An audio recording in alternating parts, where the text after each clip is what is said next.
अहमद के पकड़े जाने से नाजिम बहुत उदास हो गया और क्रूर सिंह को तो अपनी ही फिक्र पड़ गई कि कहीं तेज सिंह मुझको भी न पकड़ ले जाए। इस खौफ से वह हरदम चौकन्ना रहता था, मगर महाराज जय सिंह के दरबार में रोज आता और वीरेंद्र सिंह के प्रति उनको भड़काया करता। एक दिन नाजिम ने क्रूर सिंह को यह सलाह दी कि जिस तरह हो सके अपने बाप गुप्ता सिंह को मार डालो, उसके मरने के बाद जय सिंह जरूर तुमको मंत्री वजीर बनाएंगे। उस वक्त तुम्हारी हुकूमत हो जाने से सब काम बहुत जल्द होगा। आखिर क्रूर सिंह ने जहर दिलवाकर अपने बाप को मरवा डाला। महाराज ने गुप्ता सिंह के मरने पर अफसोस किया और कई दिन तक दरबार में न आए। शहर में भी गुप्ता सिंह के मरने का गम छा गया।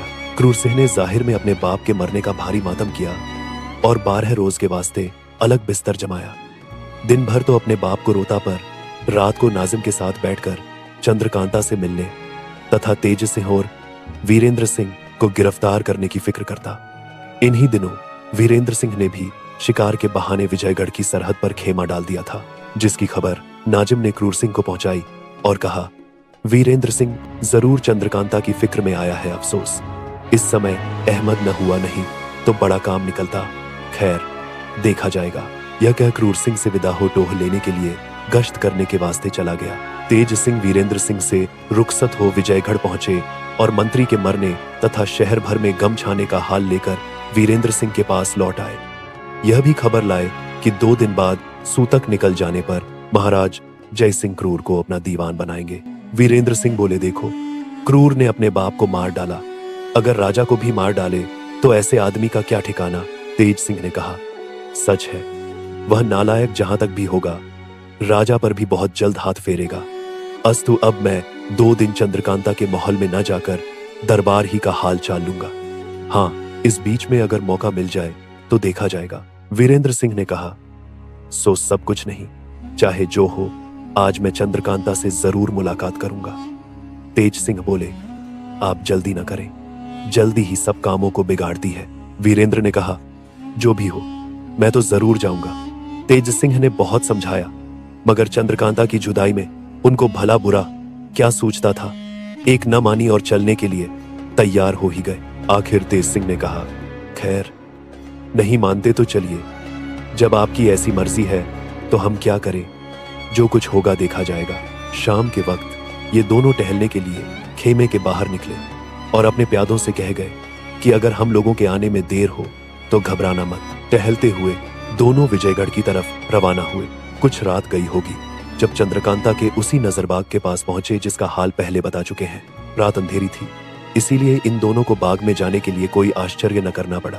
पहरे वालों को बचाकर कमंद फेंका और उसके जरिए बाग के अंदर एक घने पेड़ के नीचे खड़े हो इधर उधर निगाह दौड़ाकर देखने लगे। बाग के बीचों बीच संगमरमर के एक साफ चिकने चबूतरे पर मोमी शमादान जल रहा था। चंद्रकांता, चपला और चंपा बैठी बातें कर रही थी। चपला बातें भी करती जाती थी और इधर उधर तेजी के साथ निगाह भी दौड़ा रही थी। चंद्रकांता को देखते ही वीरेंद्र सिंह का अजब हाल हो गया। बदन में कौंप कौंपी होने लगी, यहां तक कि बेहोश होकर गिर पड़े।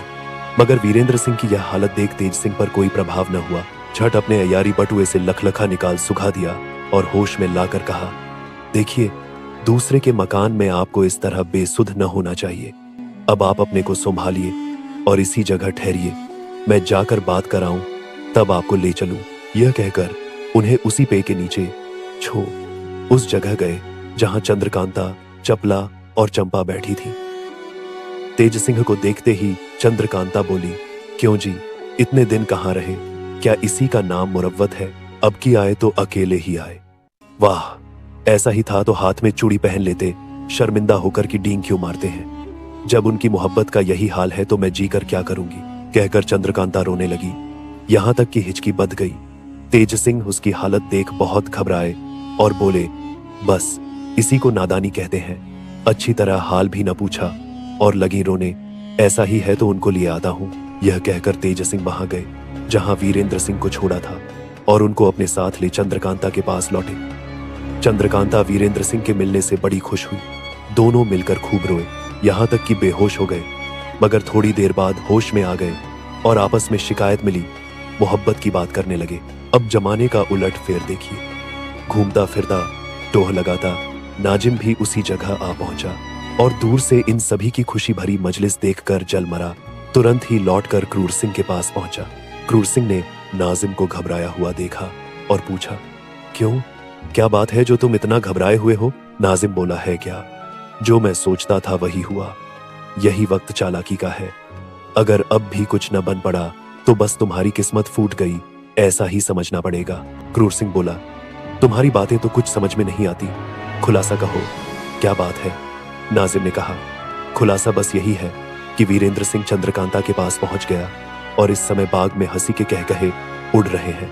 यह सुनते ही क्रूर सिंह की आंखों के आगे अंधेरा छा गया। दुनिया उदास मालूम होने लगी। कहां तो बाप के जाहिरी गम में वह सर मुड़ाए बरसाती मेढक बना बैठा था। 13 रोज कहीं बाहर जाना हो ही नहीं सकता था, मगर इस खबर ने उसको अपने आपे में न रहने दिया। फौरन उठ खड़ा हुआ और उसी तरह नंग धड़ंग औंधी हाड़ी सा सिर लिए महाराज जय सिंह के पास पहुंचा। जय सिंह क्रूर सिंह को इस तरह आया देख हैरान हो बोले, क्रूर सिंह, सूतक और बाप का गम छोड़कर तुम्हारा इस तरह आना मुझको हैरानी में डाल रहा है। क्रूर सिंह ने कहा, महाराज, हमारे बाप तो आप है, उन्होंने तो पैदा किया, परवरिश आपकी बदौलत होती है। जब आपकी इज्जत में बट्टा लगा तो मेरी जिंदगी किस काम की है और मैं किस लायक गिना जाऊंगा? जय सिंह गुस्से में आकर बोला, क्रूर सिंह, ऐसा कौन है जो हमारी इज्जत बिगाड़े? क्रूर सिंह ने कहा, एक अदना आदमी। जय सिंह दांत पीस कर बोले, जल्दी बताओ, वह कौन है जिसके सिर पर मौत सवार हुई है? क्रूर सिंह बोला, वीरेंद्र सिंह। जय सिंह ने कहे, उसकी क्या मजाल जो मेरा मुकाबला करे, इज्जत बिगाड़ना तो दूर की बात है। तुम्हारी बात कुछ समझ में नहीं आती, साफ साफ जल्द बताओ, क्या बात है? वीरेंद्र सिंह कहाँ है? क्रूर सिंह बोला, आपके चोर महल के बाग में। यह सुनते ही महाराज का बदन मारे गुस्से के कांपने लगा। तड़प कर हुक्म दिया, अभी जाकर बाग को घेर लो, मैं कोर्ट की राह वहां जाता हूं।